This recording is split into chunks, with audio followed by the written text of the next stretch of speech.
মই বিশেষ ক'বলগীয়া নাই। মই বিটিচিৰ এজন প্ৰতিনিধি। 6টা বিধানসভা সমষ্টি মাজবাট, হেৰগাঁও, টংলা, আমাৰ লগতে ওদালগুৰি, এইফালে কোৰেশ্বৰ নতুন সমষ্টি আৰু আমাৰ যি তামোলপুৰ বিধানসভা সমষ্টি, এই 6টা বিধানসভা সমষ্টি দৰং ওদালগুৰি লোকসভা সমষ্টিৰ অন্তৰ্ভুক্ত।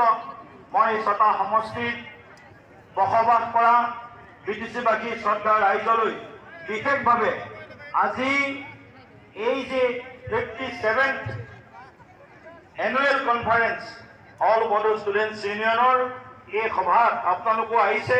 আপোনালোককো মই বিশেষভাৱে শ্ৰদ্ধাৰে সেৱা জনাইছোঁ।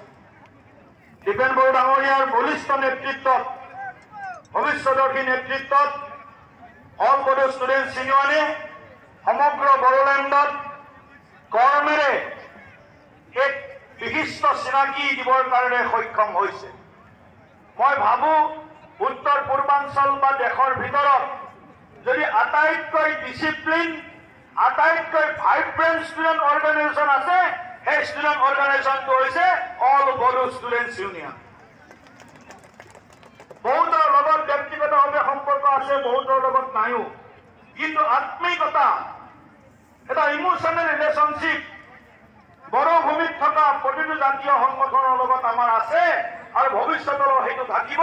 কাৰণ আমাৰ লক্ষ্য সমান, আমাৰ লক্ষ্য প্ৰাপ্তিৰ কাৰণে আমি সকলোৱে প্ৰয়াস চলাই আছো।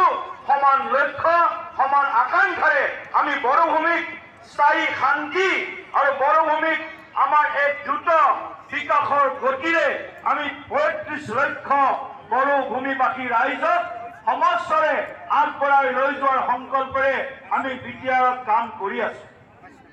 মই নাম ল'ব লাগিব ট্ৰিপল ইঞ্জিন চৰকাৰৰ মুৰব্বী, প্ৰথমজন মুৰব্বী দেশৰ প্ৰধানমন্ত্ৰী নৰেন্দ্ৰ মোদী ডাঙৰীয়াৰ নাম ল'ব লাগিব, অমিত শ্বাহ ডাঙৰীয়াৰ নাম ল'ব লাগিব, অসমৰ জনদৰ্শী কৰ্মদক্ষ ভৱিষ্যদৰ্শী মুখ্যমন্ত্ৰী ডক্টৰ হিমন্ত বিশ্ব শৰ্মা ডাঙৰীয়াৰ আৰু বিটিআৰক নেতৃত্ব দিয়া এজন অতি সম্ভাৱনাপূৰ্ণ এজন যুৱ নেতা বিটিআৰ প্ৰধান প্ৰমোদ বড়ো ডাঙৰীয়াৰ মই নাম ল'ব লাগিবই।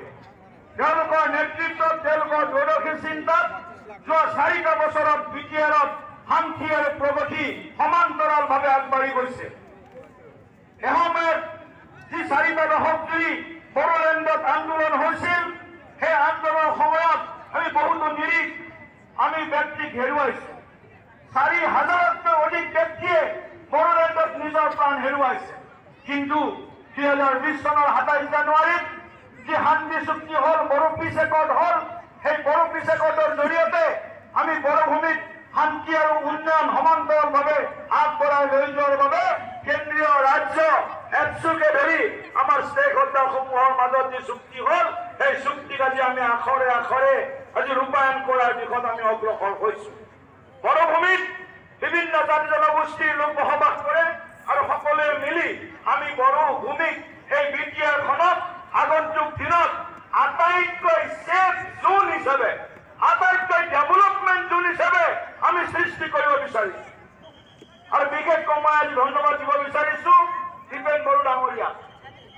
গুণগত শিক্ষাৰ কাৰণে এপচিয়ে যিধৰণে বিটিআৰত পদক্ষেপ লৈছে, কোৱালিটি এডুকেশ্যনৰ কাৰণে স্কিল ডেভেলপমেণ্ট ট্ৰেইনিং, কম্পিটিশ্যন এক্সামিনেশ্যনত কেনেকৈ ল'ৰা ছোৱালীখিনিয়ে চাকৰি পাব পাৰে, পৰীক্ষাত পাছ কৰিব পাৰে, তাৰ কাৰণে যিধৰণে আজি তেওঁলোকে স্কিল ডেভেলপমেণ্টৰ পৰা আৰম্ভ কৰি বিশেষ পদক্ষেপ গ্ৰহণ কৰিছে, সেইটো সকলো ছাত্ৰ সংগঠনৰ কাৰণে এটা অনুকৰণীয় পদক্ষেপ বুলি মই নিজে বিশ্বাস কৰোঁ। গতিকে বহুত দীঘলীয়া কথা নকওঁ, আমি সকলোৱে অমিত শ্বাহ ডাঙৰীয়াৰ বক্তব্য শুনিম, মুখ্যমন্ত্ৰী ডাঙৰীয়াৰ বক্তব্য শুনিম, প্ৰমোদ বড়ো ডাঙৰীয়াৰ বক্তব্য শুনিম।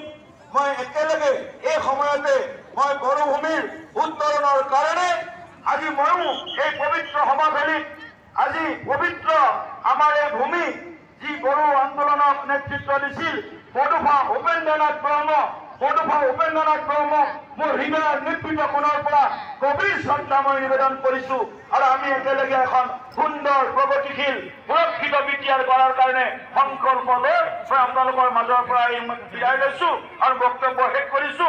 একেলগে এবাৰ মোৰ লগত সকলোৱে ক'ব